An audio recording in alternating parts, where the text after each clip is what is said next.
अस्मद्गुरुपरम्परायै नमो नमः। श्रीमद्गीताभाष्ये पंचमोऽध्यायः कर्मसन्न्यासयोगः।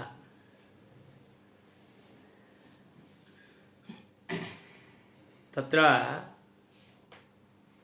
भगवद्रामानुजार्याणां अस्य अध्यायस्य उपोद्घातभागः, पूर्वपीठिकाभागः। चतुर्थे अध्याये कर्मयोगस्य ज्ञानाकारतापूर्वकस्वरूपभेदो ज्ञानांशस्य च प्राधान्यमुक्तम्।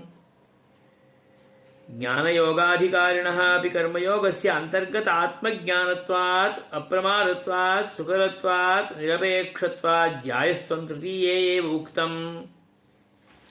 इदानीं कर्मयोगस्य आत्मप्राप्तिसाधनत्वे ज्ञाननिष्ठायाः शैघ्र्यात् कर्मयोगान्तर्गत अकर्तृत्वानुसन्धान प्रकारञ्च प्रतिपाद्य तन्मूलञ्च ज्ञानञ्च परिशोध्यते।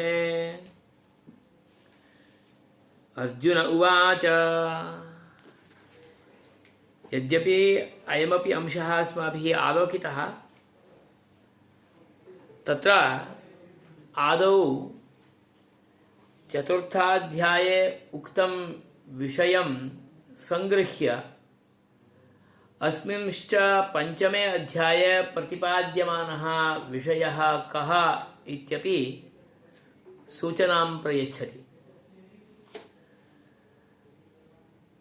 चतुर्थे अध्याये मुख्यरूपेण कर्मयोगः अपि मोक्षस्य साधनं भवति। तत्र केवलम् एकं तन्त्रम् अस्माभिः शास्त्रानुगुणं योजनीयम्। किं तत् तन्त्रं? कर्म करोति चेत् तद् वस्तुतः बंधाय कल्पते, बंध के लिए ही कारण होगा, परंतु अभी ये तंत्र को योजना करने से कर्म से बंधन नहीं होगा, बल्कि मुक्ति होगी। सुखम बंधात् प्रमुच्यते कदा?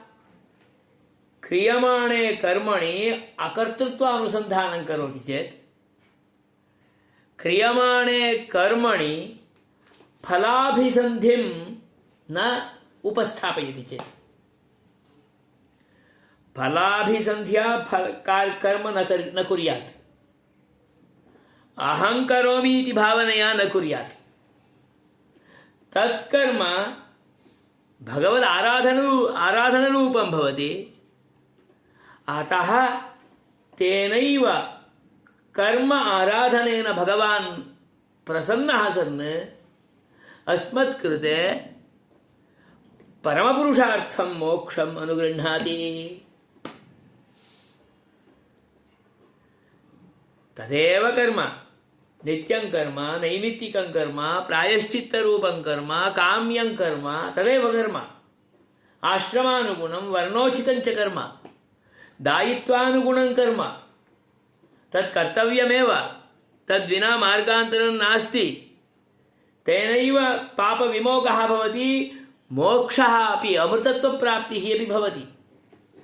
परन्तु अकर्तृत्वानुसन्धानं फलाभिसन्धि रहितञ्च तत्कर्म भवेत्, भगवद आराधनरूपं तत्कर्म भवेत्।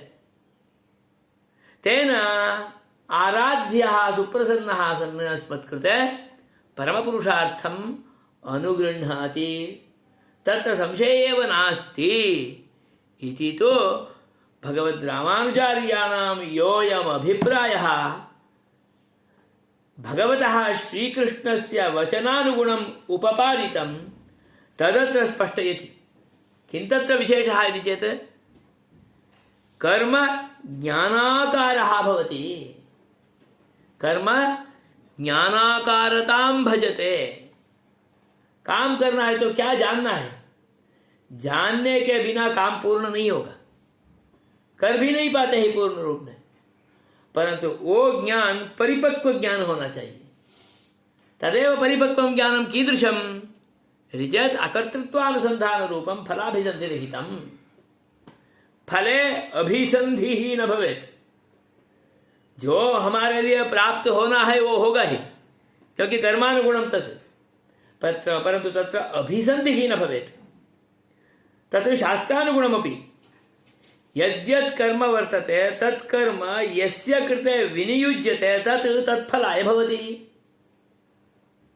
एकमेव कर्म विद्यार्जनरूपं कर्म एकं चिन्तयन्तु। विद्यार्जनरूपं कर्म, तेन कर्मणा किं प्राप्तव्यं? यदि मोक्षः अभिलक्ष्यते तर्हि तत् प्राप्यते, यदि कामपरिपूर्तिः अपेक्षितं तदपि प्राप्यते, यदि केवलं धन संपादनं तर्हि तदेव प्राप्यते। विद्यायाः विद्याध्ययनरूपस्य कर्मणः यत्र विनियोगः क्रियते तत्तादृशं फलं प्राप्यते। एवमेव अग्निहोत्रादिकं कर्मापि, नित्यकर्मापि, प्रायश्चित्तरूपं कर्मापि यदि भगवद आराधनरूपं क्रियते तर्हि भगवान् प्राप्तो भवति।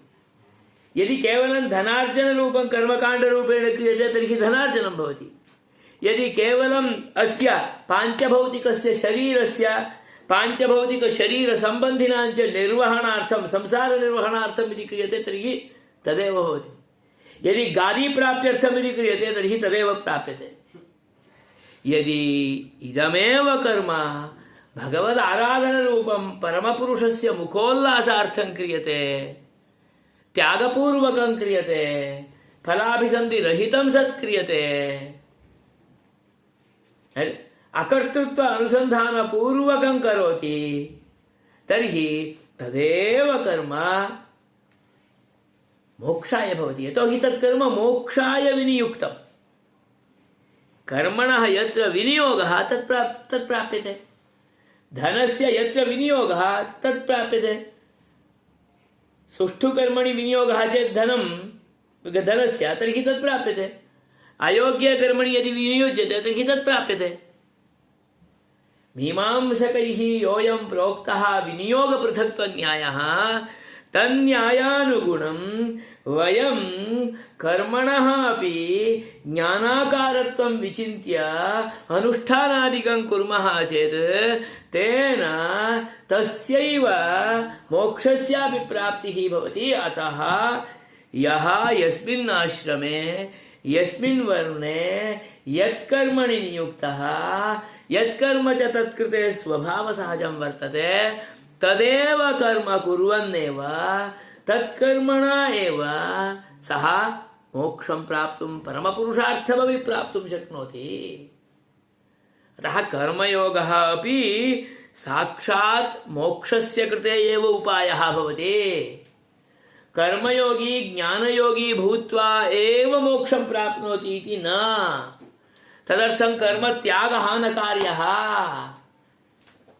कर्मत्यागं कृत्वा ज्ञानयोगे निरतो भूत्वा ध्यानोपासनादिकं कृत्वा तदानीमेव सः मोक्षार्थम् अधिकारी भवति इत्याकारकः नियमः नास्ति। अयं कर्मयोगः अपि उपासनस्वरूपतां भजते, ध्यानरूपतां भजते। नाम सततं दायित्वोचितम् आश्रमोचितं वर्णोचितं च कर्म कुर्वन् भगवतः एव अनुसन्धानं करोति, तद् ध्यानरूपमेव भवति। अतः कर्मणः अपि ज्ञानाकारतां तदेव ज्ञानाकारतापूर्वक स्वरूपभेदः ज्ञानांशस्य च तत्र प्राधान्यं। कर्म प्रधानं नास्ति, कर्मणि योऽयं ज्ञानांशः वर्तते, भगवतः सततम् अनुसन्धानं, भगवद आराधनरूपं कर्म खलु, तत्र ज्ञानांशः कीदृशः?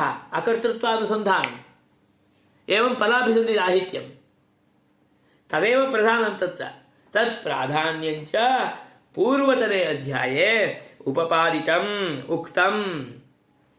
ज्ञानयोगाधिकारिणः अपि कर्मयोगस्य अंतर्गत आत्मज्ञानत्वात् अप्रमादत्वात् सुकरत्वात् निरपेक्षत्वात् ज्यायस्त्वञ्च तृतीये प्रोक्तम्। ज्ञानयोग अधिकारी भवति चेत् ज्ञानयोग अधिकारी अपेक्षया कर्मयोगी ज्यायान्। कथं कर्मयोगी ज्यायान् इति चेत् कर्मयोगे ज्ञानम अंतर्गतम यत् कर्म करोति नित्य नैमित्तिकादिकम् आश्रमोचितं वर्णोचितं तत्र ज्ञानांशः अंतर्निहितः। कः ज्ञानांशः? भगवतः आराधनम्, अकर्तृत्व अनुसंधानं, फलाभिसन्धिराहित्यम्, एतत् सर्वं तत्र अन्तर्गतं खलु। ज्ञानांशमेव प्रधानमभूत् खलु। अन्तर्गतज्ञानत्वात् अयं ज्यायान् अन्तर्गतज्ञानम् अतः प्रमादो न भवति। अकर्तृत्वानुसन्धानं वर्तते, अहं करोमि इति भावो नास्ति, प्रीत्या करोति, भगवद् आराधनरूपम्। अतः यत्र प्रीतिः वर्तते तत्र प्रमादः न भवति। प्रीतिः प्रेमविशेषः नास्ति, तत्र प्रमादो भवति। कर्तृत्वानुसन्धानमेव नास्ति खलु। अतः कदाचित् प्रमादो भवति चेदपि तत् मां न प्रसरति। किमर्थमिति चेत् अहं न करोमि, स एव करोति। अप्रमादः, प्रमादो नास्ति, अतः सुकरः, क्लेशोऽपि नास्ति तत्र। यदि प्रमादादिकं मत्सविधे समायाति, अहं करोमि इति भावना विशेषो भवति, फलार्थं भवति, तर्हि तत्र क्लेशः, तत्कर्म क्लेशसाध्यं भवति।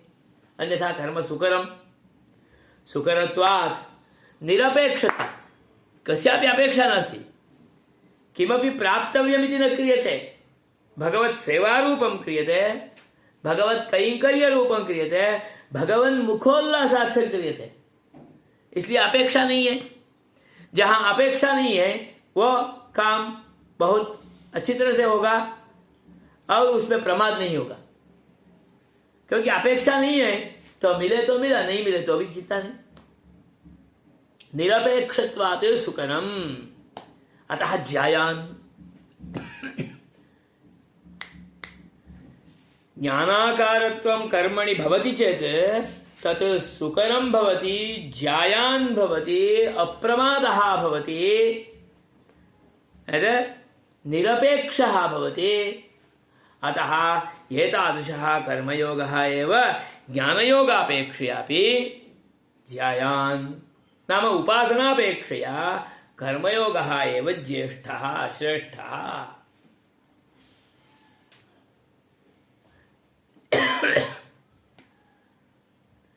इदानीं कर्मयोगस्य आत्मप्राप्तिसाधनत्वे, कर्मयोगः आत्मप्राप्तिसाधनं नाम आत्मसाक्षात्कारार्थं साधनं भवति,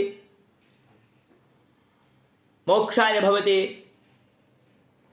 तत् साधनत्वं सिद्धं चेत् ज्ञाननिष्ठायाः शैघ्र्यात् कर्मयोग अंतर्गत अकर्तृत्वानुसंधान प्रकारञ्च प्रतिपाद्य तन्मूलं ज्ञानञ्च परिशोध्यते। आत्मप्राप्ति साधनत्वे कर्मयोगः शीघ्ररूपेणैव कार्याय भवति। एवञ्च कर्मयोगे ज्ञानमायाति चेत् ज्ञाननिष्ठा सुदृढा भवति, अन्यथा ज्ञाननिष्ठापि सुदृढा न भवति। और ज्ञाने परमात्मनि विद्यायां परमपुरुषस्य अनुसंधाने निष्ठा शीघ्ररूपेण भवति कर्मयोगाधिकारिणः कृते। कर्मयोगाधिकारी नास्ति तर्हि तत्कृते ज्ञाननिष्ठा शीघ्ररूपेण न भवति। ज्ञान में नाम उपासन में इत्यर्थः। उपासन में निष्ठा आनी चाहिए, नाम निशेषेण उपासने स्थिरः स एव भवितुमर्हति यः कर्मयोगी। नाम कर्मयोग को जो मोक्ष का साधनत्व समझ सकते हैं उनको ही ज्ञान निष्ठा जल्दी से आ जाती है। नहीं तो ज्ञाने निशेषेण स्थिरः अपि न भवितुमर्हति। ज्ञान में स्थिर हो जाता है, इसलिए उनके लिए वो कर्म भी मोक्ष के लिए साधन बन जाता है। अतः वदन्ति कर्मयोग अंतर्गत अकर्तृत्वानुसंधान प्रकारं प्रतिपाद्य। कर्मयोगे विद्यमानः विशेषः कः इति चेत् ज्ञानाकारता विशेषः अकर्तृत्वानुसन्धानम्। अहं करोमि इति न भवेत्, स हि कर्ता नाहं कर्ता इत्याकारकभावेन क्रियमाणं भवेत्। तदनुसन्धानप्रकारम् अत्र प्रतिपादयति। तदाधारेण ज्ञानम् इत्याकारकं विशुद्धं भवति, पवित्रं भवति, योग्यं भवति। अन्यथा ज्ञाने दोषः भवति। अतः तद् अत्र उपपादयति। कथम्? अर्जुनस्य परिप्रश्नस्य आधारेण। किम् अर्जुनः पृच्छति इदानीं? तद्भक्ति। अर्जुन उवाच सन्न्यासं कर्मणां कृष्ण पुनर्योगं च शंसति यच्छेयतयोरेकं तन्मे ब्रूहि सुनिश्चितम्। हे कृष्ण, एकत्र कर्मयोगस्य प्रशंसां करोति, अपरत्र ज्ञानयोगस्य प्रशंसां करोति।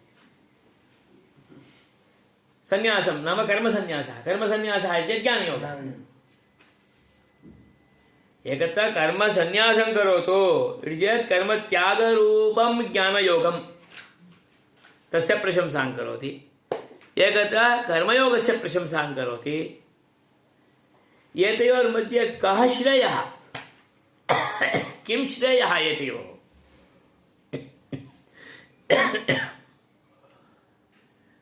जब दोनों का प्रशंसा होगा तो दोनों में किसका अवलंबन मुझे करना, यह मुझे सहज रूप में ही संशय होगा ही। अतः तमेव पृच्छति एतयोः एकं श्रेयः मे ब्रूहि सुनिश्चितं ब्रूहि। आप ये ही करो ऐसा बोल के मुझे समझाओ, बता दो। आप बोलेंगे तो मैं कर्मयोग करूंगा, आप बोलेंगे तो मैं कर्म संन्यास भी करूंगा। इसलिए इसमें कौन सा श्रेयो मार्ग है इति पृच्छति। तत्र भाष्यं कर्मणां संन्यासं ज्ञानयोगं पुनः कर्मयोगं च शंससि। कर्मणां संन्यासं कर्मयोगं च। संन्यासं नाम कर्मणां संन्यासं, कर्मणां संन्यासः इत्येतत् ज्ञानयोगः। एकत्र ज्ञानयोगस्य शंसा, शंसा इति चेत् प्रशंसा। पुनः कर्मयोगं च शंससि, अपरत्र कर्मयोगस्य प्रशंसां करोति। एतदुक्तं भवति द्वितीये अध्याये मुमुक्षोः प्रथमं कर्मयोग एव कार्यः।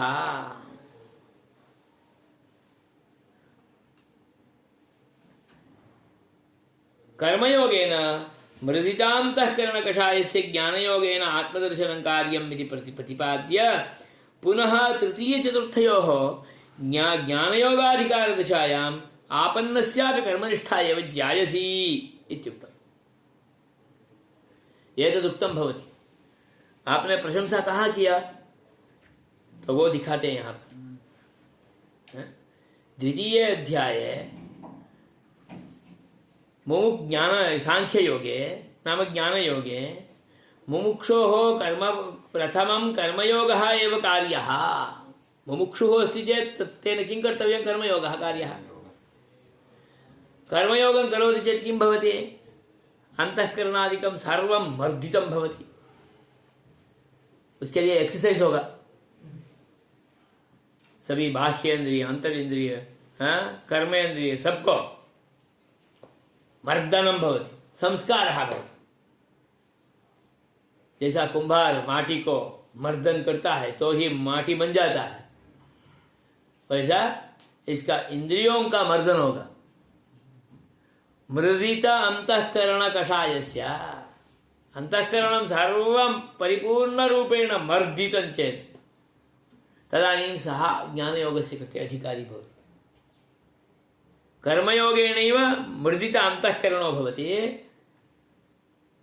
पक्वो भवति, पक्वः एव ज्ञानयोगस्य कृते अधिकारी भवति। सः ज्ञानयोगेन आत्मदर्शनं करोति इति तत्र प्रतिपादितं। कुत्र? द्वितीये अध्याये। पुनः तृतीय चतुर्थाध्याये किं करोति? कर्मयोगः मुख्यः इत्येवं रूपेण उपपादयति।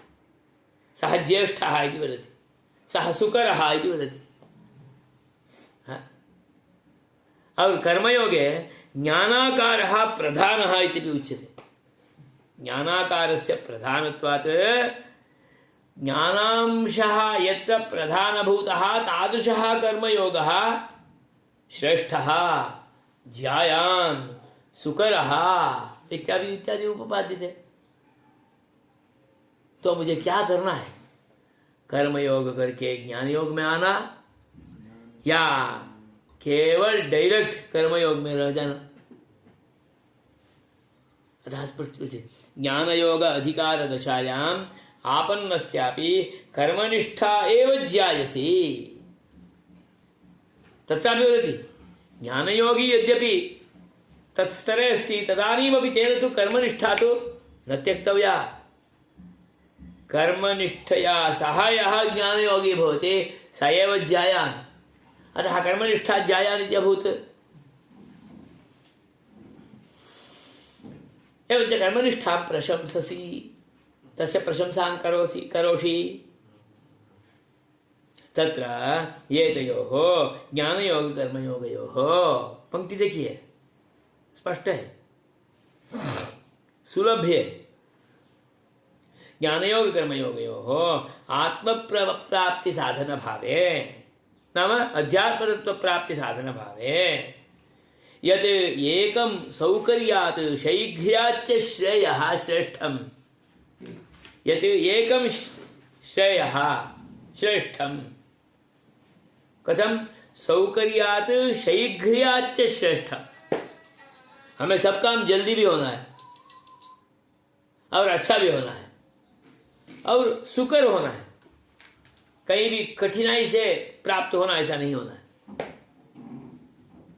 तो सौकर्यात् श्रेष्ठ्यात् शैघ्र्याच्च यत् श्रेयः वर्तते तत् मे ब्रूहि, मत्कृते वद इति तत् मे ब्रूहि इति सः पृच्छति। कः? अर्जुनः। तन्मे ब्रूहि सुनिश्चितम्। सम्यक सुष्ठु निश्चयं कृत्वा मत्कृते ब्रूहि। फिर मुझे ये गुड़गुड़ायते, ये संशय में नहीं डालो।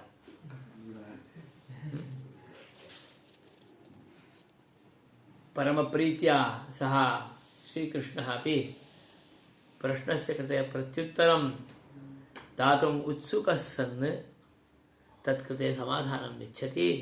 श्रीभगवानुवाच संन्यासः कर्मयोगश्च निःश्रेयसकरा उभौ तयोस्तु कर्मसन्न्यासात् कर्मयोगो विशिष्यते।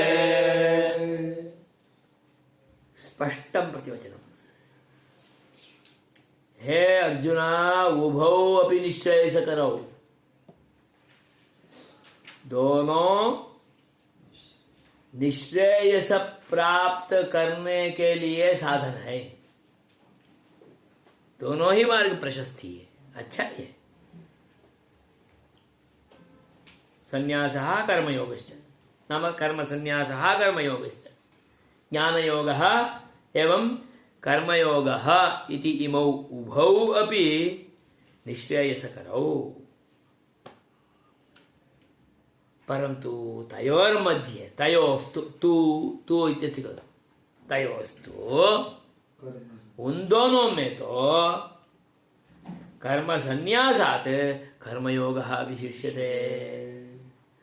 कर्म का जो परित्याग कर लेते हैं, हाँ, केवल उपासना में मैं अंदर चले जाऊंगा, गुफा में बैठ जाऊंगा 24 कलाक, पूरा वीक, पूरा 15 दिन, पूरा महीना, पूरा साल, सालों सालों तक, युगों युगों तक मैं बैठ जाऊंगा, ज्ञान में ही निष्ठे स्थिर रहूंगा, ऐसा जो बोलते हैं उससे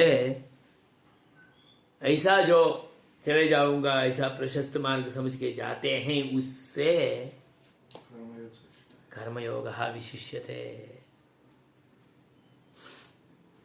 जो अपने लिए आया हुआ कर्म है उसमें स्थिर रहना अच्छा है। वर्णोचितम आश्रमोचितम दायित्वोचितं च यत् कर्म अस्मत्कृते नित्य नैमित्तिक प्रायश्चित्त काम्यादि रूपं कर्म आगतम तत्रैव स्थिरो भवेत्। तदेव श्रेष्ठम् इति अर्जुनमुद्दिश्य श्रीकृष्णः वक्ति। संन्यासः ज्ञानयोगः कर्मयोगः च, ज्ञानयोगः कर्मयोगः च उभयमपि इत्यर्थः। ज्ञानयोगशक्तस्य अपि उभौ निरपेक्षौ निश्रेयसकरौ। उपासना ज्ञान योग इतना आसानी नहीं है। पूरा दिन ध्यान में रहना हो सकता है, अत्यंत कठिन है। किसी को कभी कुछ हो जाता है, परंतु जिसको होता है उनको भी कर्मयोग में रहना उचित है। उसका अर्थ ये है, समय समय पर कर्मयोग अनुष्ठान करते हुए ही ज्ञान योग में रहना ज्ञान योगी को भी। तो ज्ञान योग श्रेष्ठ है या कर्मयोग? तो कर्मयोगी होगा। अतः स्पष्टयति कर्मयोगः च ज्ञानयोगशक्तस्यापि उभौ निरपेक्षौ निश्चयसकरौ। उभौ अपि निश्चयसकरौ। एक के साथ अपेक्षित होके नहीं, अपेक्षित होने का भी जरूरत नहीं है। ऐसा दोनों स्वतंत्र रूप में मोक्ष के लिए साधन रूप में रहने वाला है। तयोस्तु कर्म संन्यासात् ज्ञानयोगात् कर्मयोगः च एव विशिष्यते। कर्म संन्यासापेक्षया कर्मयोगः विशिष्यते, क्योंकि ज्ञान योग इतना आसान नहीं है। 2 मिनट भी सतत, 2 मिनट बने 120 मिनट्स, 120 सेकेंड्स कंटिन्यूअसली अनुवर्तन रूपेण भगवतः अनुसंधान विद्याकारकम नहीं सर्वथा शक्य सहम। अतः कर्मयोगः एव विशिष्यते।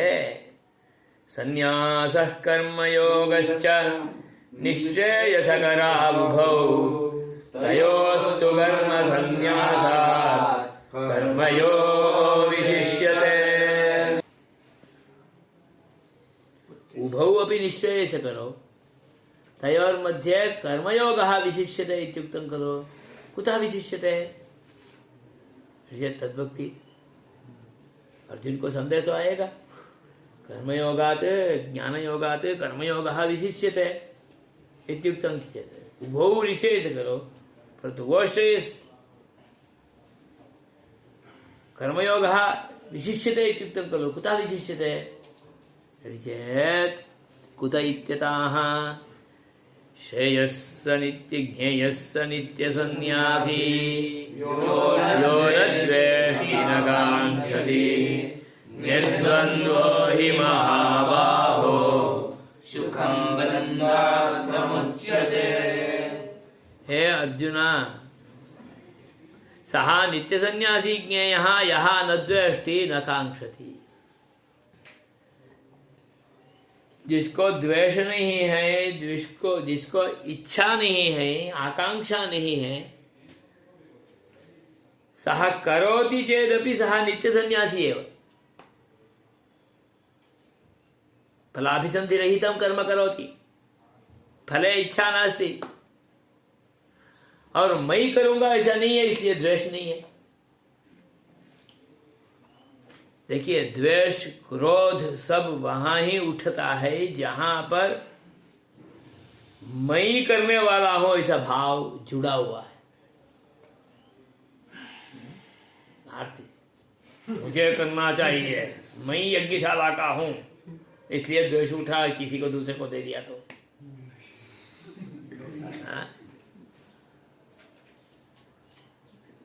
मैं करता ही नहीं हूं, सब कर रहे हैं, तदानी न द्वेषा।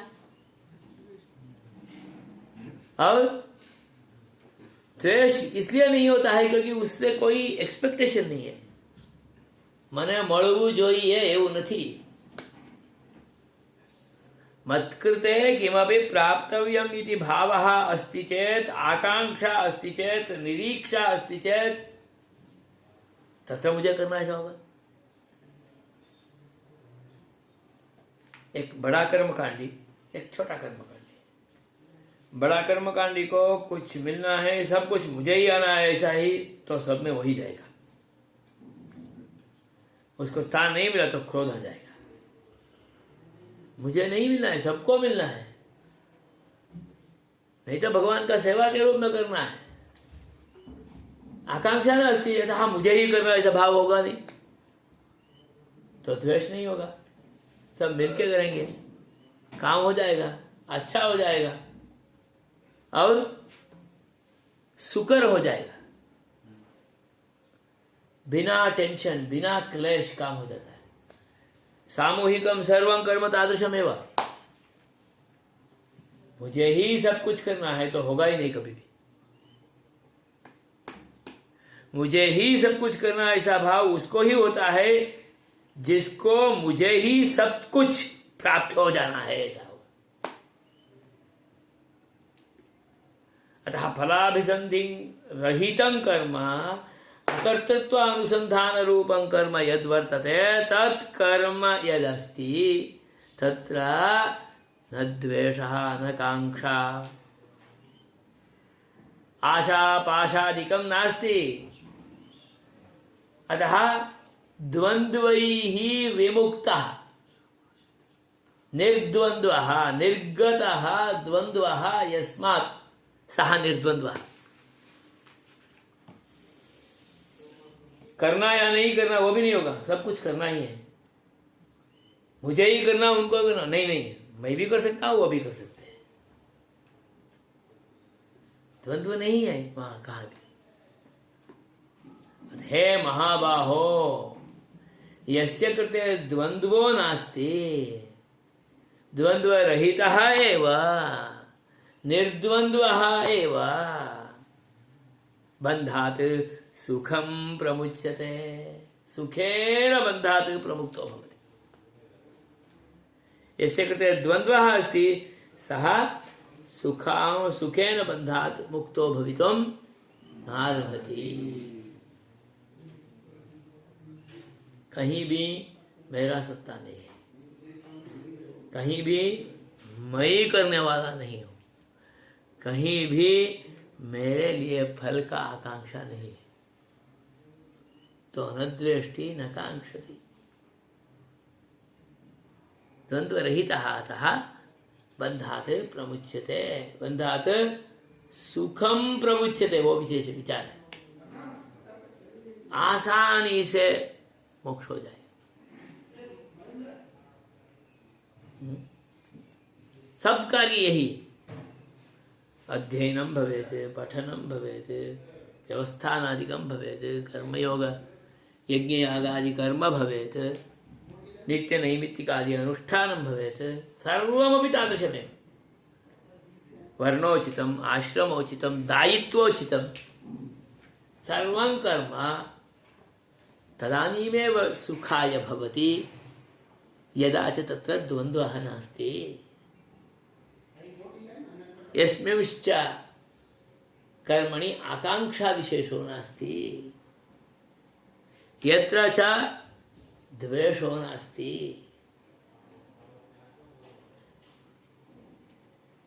तदत्र भाष्यम्, यः कर्मयोगी तदंतर्गत आत्मानुभव तृप्तः यह कर्मयोगी तदंतर्गत आत्मानुभव तृप्तः कर्मणि आत्मनः अनुभवं करोति करोति नित्यं कर्म नैमित्तिकं कर्म प्रायश्चित्त रूपं कर्म दायित्वानुगुणं प्राप्तं कर्म तत्र आत्मत्वानुसन्धानम् तत्सर्वम् आराधनरूपं न मदीयं कर्म भगवतः कर्म भगवत्कृते क्रियमाणम् इदम् आराधनरूपं कर्म पूजारूपं कर्म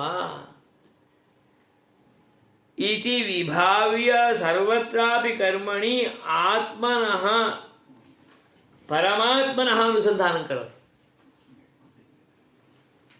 संध्या भी भगवान का उपासना है, प्रायश्चित भी भगवान का उपासना है, नित्य कर्मा भी भगवान का उपासना है।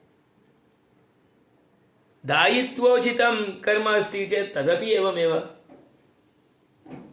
सब कुछ काम में आत्मत्वानुसंधान, आत्मत्व अनुसंधाने अनुसंधान अनुभवेन तृप्तः। तो आत्मत्व अनुसंधानेन तृप्तः न कांक्षति अन्यत् किमपि धनकनकादिकं कांक्षति वा न कांक्षति। क्या वो नहीं चाहिए? क्या जो चाहिए वो देगा। मुझे तो आत्मानुभव करना है। सः आत्मा परमात्मा एव संतुष्टः अस्मत्कृते यत्किमपि शरीर पोषणार्थं शरीर संबंधी पोषणार्थं वा किमपि अपेक्षितं तद् यच्छत्येव। आज तक कहीं भी सच्चा पुजारी दरिद्र हुआ भी नहीं। दरिद्र है तो वो सच्चा पुजारी नहीं होगा। समझ में आ रहा है? और उनके लिए जितना चाहिए उतना वहां से उनको मिल ही जाता है। और क्या करेंगे? बहुत कुछ मिल गया, करोड़पति हो गया तो क्या करेंगे उसको? उससे भी ज्यादा ये होगा कि उसमें बिगड़ जाता है, पतितः भवति कदाचित। तदपेक्षया वरम यावदपेक्षितं तावता संतोषः। तदेव ब्रह्मणि रतानां ब्राह्मणानां कृते विद्यमानः गुणधर्म विशेषः।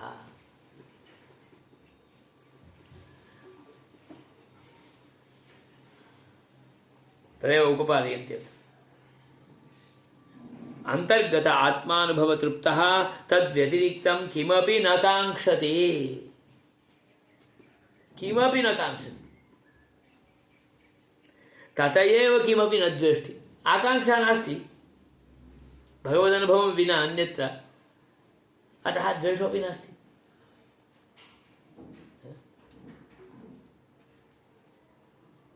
ततएव द्वन्द्वसः, द्वेषोऽपि नास्ति आकांक्षापि नास्ति, अतः द्वन्द्वं सहते। सुखं दुःखं शीतम उष्णम जो भी हो उसका सहन करने का स्वभाव आ जाता है। That means he will be a adjustable person. सबके लिए वो अपने को उसमें संभाल लेता है ना? कहा द्वंद्वसः, द्वंद्वं सहते अतः सः सन्यासी एव। और नित्य सन्यासी कर्म से कुछ प्राप्त करने का नहीं है, सबका त्याग कर लिया है उन्होंने। सः नित्य सन्यासी एव नित्यं ज्ञान योगे एव विद्यमानः, नित्यं परमात्मा अनुभवे एव विद्यमानः। कर्मयोगी परंतु नित्य सन्यासी। देखिए कैसा है, करते हैं परंतु है ही ज्ञान में। ज्ञेयः स नित्य सन्यासी सः नित्य सन्यासी नित्यं ज्ञाननिष्ठः इति ज्ञेयः। क्योंकि आत्मानुसंधान कर ही रहा है उसमें भी, कर्म में भी। अतः आत्मत्वानुसंधान तृप्तः, अतः आत्मत्वानुसंधाने एव रतः। कर्म करोति चेदपि कर्मणि अपि आत्मनः एव अनुसंधानं करोति। अतः सः नित्यम ज्ञाननिष्ठा नित्य सन्यासी एवं सही सुकर कर्म योग निष्ठतया सुखम बंधात् प्रमुच्यते। अपने के लिए कुछ नहीं कर रहा है भगवत सेवा रूपं कर रहा है। आत्मत्वानुसंधान रूपं करोति अतः सुकरः सुखेन कर्तुं शक्नोति। सुखेनैव कर्मयोगे निष्ठः निशेषेण स्थिरः। जिसको कर्म में भगवान का अनुसंधान नहीं है उसको वो कर्म भारी पड़ जाता है। जिसको कर्म में आत्मत्वानुसंधान है उसको वो कर्म कभी भी भारी नहीं पड़ेगा। जितना लंबा करेंगे तो उतना लंबा करने के लिए तैयार हो जाते। सुबह से रात तक, रात को भी लेट नाइट तक भी आप कर्मयोग में बोलो तो पड़ा रहेगा। क्योंकि कर्मयोग में कर्म का उसको दर्शन नहीं होता है, प्रत्युता ज्ञान का ही दर्शन होता है। उसका अर्थ ये है कि उसमें भी वो आत्म तत्व का ही सतत अनुसंधान कर रहा है। थकान कहाँ? जो भगवान में निरत है उसको थकान नहीं होगा। जो शुष्क कर्म में रहते हैं, कुछ कमाई के लिए उसमें पड़ा रहता है, तो उसके लिए वो कर्म भारी पड़ जाता है। वो बोलेगा हाँ गुरुजी सुबह से 12 बजे तक यज्ञ में बैठा हूं, अब तो नहीं होगा। क्यों नहीं होगा? मैंने वो तो कर्म में पड़ा है, आराधना में नहीं पड़ा है। अनुसंधानं न करोति सः तत्कर्म 5 घंटात्मकं कृत्वा किमपि धनकनकादिकम् अर्जयित्वा तद्वारा किमपि सुखसाधनादिकम् अवलंब्य तत्र एतत् शरीर सुखं किमपि भोक्तुम् अभिलषति अथवा एतत् शरीर सुखं स्वपरिवारस्य कृते किमपि भोजयितुम् अभिलषति, इसलिए भारी पड़ जाता है। अतः तत्कर सः कर्मयोगः सुकरः भवति। अतः वदति सुकर कर्मनिष्ठा कर्मयोग निष्ठतया सुखे सुकर कर्मणि एव सततम निरतः। अतः उसको मालूम ही नहीं होता है, अपने आप उस कर्म से छूट जाता है। कर्म से छूट जाता है माने प्रारब्ध कर्मादि दोषादिकं यद् वर्तते तैहि मुक्तो भवति, नाम आत्मतत्त्वं प्राप्नोति, मोक्षाय अर्हो भवति, सुखं बन्धात् प्रमुच्यते।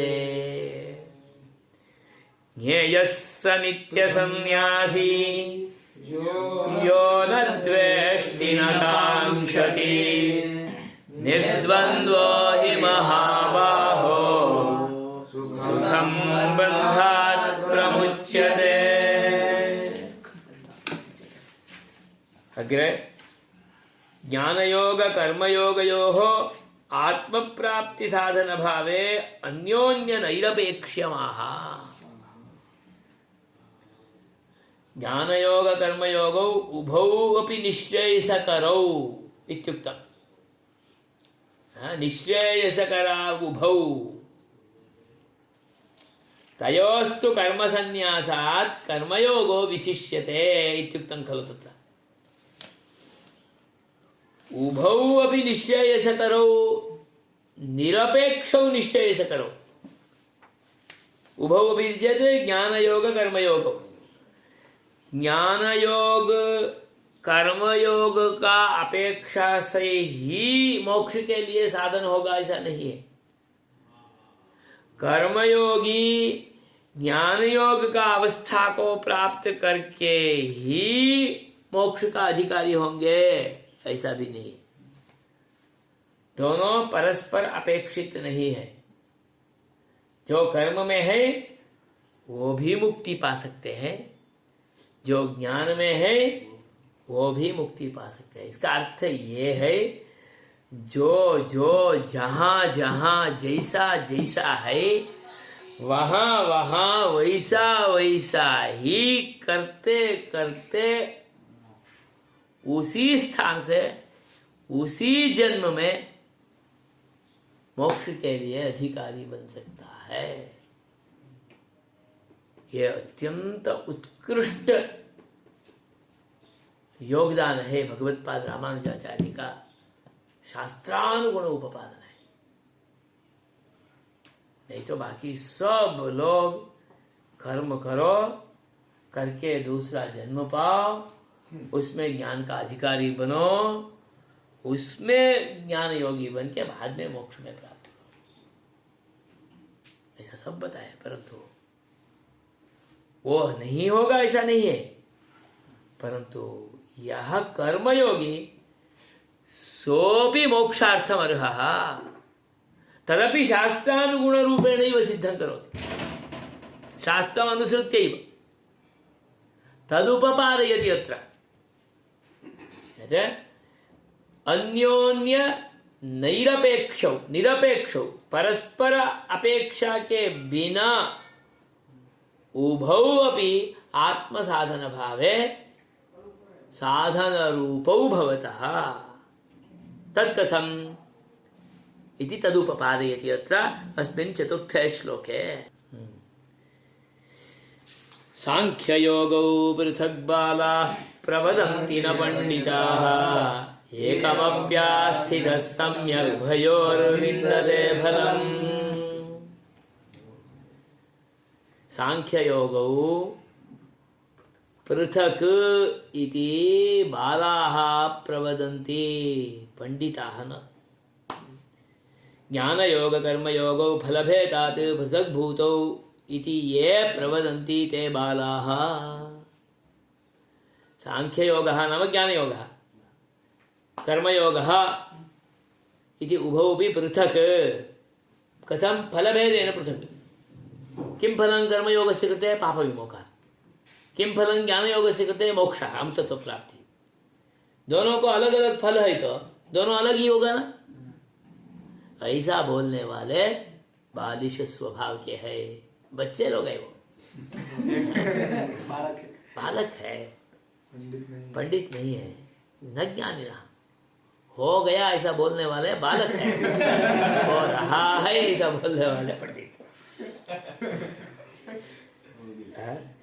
कर्मयोगो ज्ञानयोगमेव साधयति न तु न पंडिताः न कृत्स्नविदः इत्यर्थः। पंडित माने क्या है? पूर्ण ज्ञानी। पंडा अस्य अस्ति इति पंडितः। पंडा नाम पूर्ण ज्ञानम्। कर्मयोगो ज्ञानयोगमेव साधयति। कर्मयोग क्या होता है? कर्मयोग से ज्ञान योग प्राप्त होता है, ज्ञान योग से मोक्ष होता है। ज्ञानयोगस्तु एकः आत्मावलोकनं साधयति इति तयोः फलभेदेन। ज्ञानयोगस्य फलं किम्? आत्मदर्शनं। कर्मयोगस्य फलं किम्? ज्ञानयोगः। कर्मयोग से क्या होगा? पाप विमुख हो जाएगा, मृत्युतरण हो जाएगा, प्रारब्ध कर्म चला जाएगा। तो क्या होगा? ज्ञान योग के लिए अधिकारी मिल जाते हैं। कर्मयोगस्य फलं ज्ञानयोगः पाप विमोक द्वारा, ज्ञानयोगस्य फलं मोक्षः इति पृथक् पृथक् वदन्ति खलु ते इत्यर्थः। इति तयोः फलभेदेन पृथक्त्वं वदन्तः न पंडिताः न पूर्णज्ञानिनः। एकमप्यास्थितः सम्यक् उभयोर्विन्दते फलम्। स्पष्ट रूपेण श्री कृष्णः उपपादयति। एकमपि सम्यक् आस्थितः उभयोः फलं विन्दते। एकमपि सम्यक् आस्थितः तै उभयोः आत्मावलोकन फलयोः एकफलयोः। उभयोः फलं किम्? चेत् उभयोः पृथक् पृथक् फलं न, एकमेव फलं। किं फलम्? आत्मावलोकनम्, आत्मसाक्षात्कारः फलम्। स्वात्मानं जानाति स्वात्मान्तर्यामिणं तं परमात्मानमपि अवगच्छति केन कर्मयोगेन ज्ञानयोगेन च उभयोः फलं किमिति चेत् एकमेव आत्मावलोकन एकफलयोः एकफलत्वेन एकम् इति आस्थितः तदेव फलं लभते उभयोः फलम् एकमेव आत्मावलोकनम् अतः उभयमपि एकमेव साधयति अतः उभयमपि एकमेव साधयति चेत् उभयत्रापि एकस्यैव अनुसन्धानं भवति नाम कर्मणि अपि आत्मनः एव आराधनं ज्ञानेनापि आत्मनः एव आराधनं कर्मणा अपि तस्य अभ्यर्चनं ज्ञानेनापि तस्यैव अभीतः अर्चनं कर्मणा अन्यत् किमपि फलसाधनं नास्ति फलं नास्ति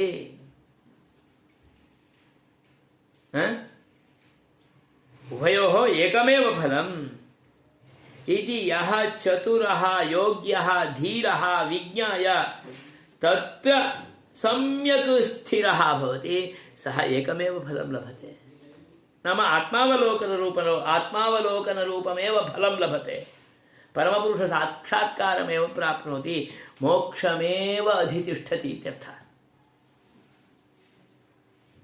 तदेव फलं लभते एकमप्यास्थितः सम्यक् उभयोर्विन्दते फलम्